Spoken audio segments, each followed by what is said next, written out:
સુરતની નવી સિવિલ હોસ્પિટલના ડીન અને મેડિકલ સુપ્રિન્ટેન્ડન્ટની સંયુક્ત અધ્યક્ષતામાં રચાયેલી ઉચ્ચ સ્તરીય કમિટી દ્વારા સમગ્ર મામલે તપાસ કરવામાં આવી હતી. પ્રથમ વર્ષના 9 રેસિડેન્ટ ડોક્ટર્સ તેમજ મૃતક ડોક્ટર હર્ષ પંડ્યાના પિતાની ફરિયાદના આધારે જરૂરી નિવેદનો નોંધવામાં આવ્યા હતા. મોડી રાતથી વહેલી સવાર સુધી ચાલેલી બેઠકમાં સ્ટાફ, ફેકલ્ટી અને ટેકનિશિયનોની પણ પૂછપરછ કરવામાં આવી હતી. એન્ટી રેગિંગ સ્ક્વોડ દ્વારા સંપૂર્ણ તપાસ પૂર્ણ કર્યા બાદ તેનો રિપોર્ટ એન્ટી રેગિંગ કમિટીને સોંપવામાં આવ્યો હતો. તપાસ બાદ શિસ્તભંગ બદલ ડોક્ટર નિરાલી, ડોક્ટર અનુજ, ડોક્ટર દીક્ષિતા અને ડોક્ટર હિનાને 6 મહિના માટે સસ્પેન્ડ કરવામાં આવ્યા છે. સસ્પેન્ડ કરાયેલા ચારેય ડોક્ટરોને તાત્કાલિક હોસ્ટેલ ખાલી કરવા તેમજ શૈક્ષણિક પ્રવૃત્તિઓથી દૂર રહેવા આદેશ આપવામાં આવ્યો છે.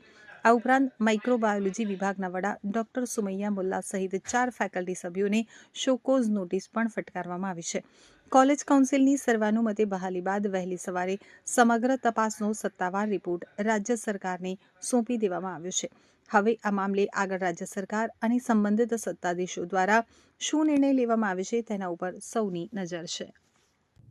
હું dean doctor Jayesh Brahmbhatt, government medical college Surat જણાવું છું કે ગઈકાલે જે રેગિંગ અંગેની બાબતે માઇક્રોબાયોલોજી વિભાગના પ્રથમ વર્ષીય રેસિડેન્ટ ડૉક્ટર્સ દ્વારા જે લિખિતમાં ફરિયાદ મળેલ તે અન્વયે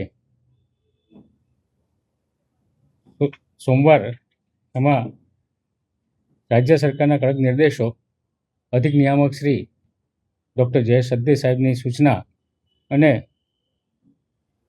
આરોગ્ય રાજ્યમંત્રી શ્રી માનનીય આરોગ્ય રાજ્યમંત્રી શ્રી પ્રફુલ્લ પાનસેરિયાના માર્ગદર્શન હેઠળ ત્વરિત અને પારદર્શક તપાસ હાથ ધરવામાં આવી હતી. આ ગંભીર મામલે ડીન તથા મેડિકલ સુપ્રિન્ટેન્ડન્ટ એમની સંયુક્ત અધ્યક્ષતામાં રચાયેલી કમિટી ઉચ્ચ સ્તરીય કમિટી સમક્ષ પ્રથમ વર્ષના 9 રેસિડેન્ટ ડૉક્ટર્સ અને મૃતકના પિતાજીની ફરિયાદના આધારે નિવેદનો નોંધવામાં આવ્યા હતા. રાત્રે 8:30થી તો સવારના 4 વાગ્યા સુધી ચાલેલી આ મેરેથોન બેઠકમાં માઇક્રોબાયોલોજી વિભાગના સિનિયર રેસિડન્ટ,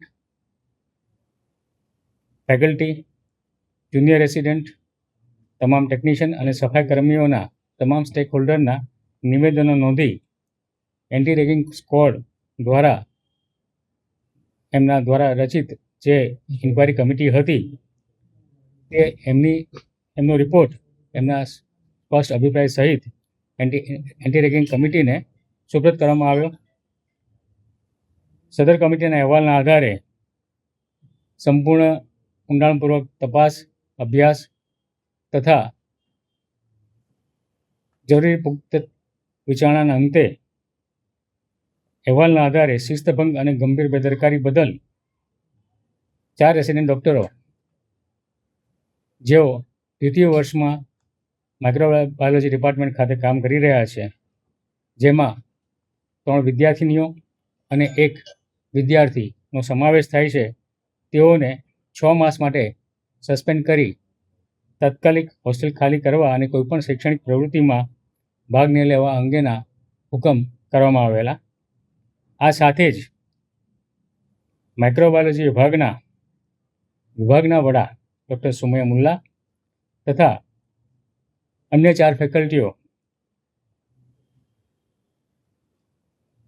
અન્ય 3 ફેકલ્ટી એમ કુલ 4 ફેકલ્ટીને શો કોઝ નોટિસ ફટકારવા અંગેનો નિર્ણય કરવામાં આવેલ.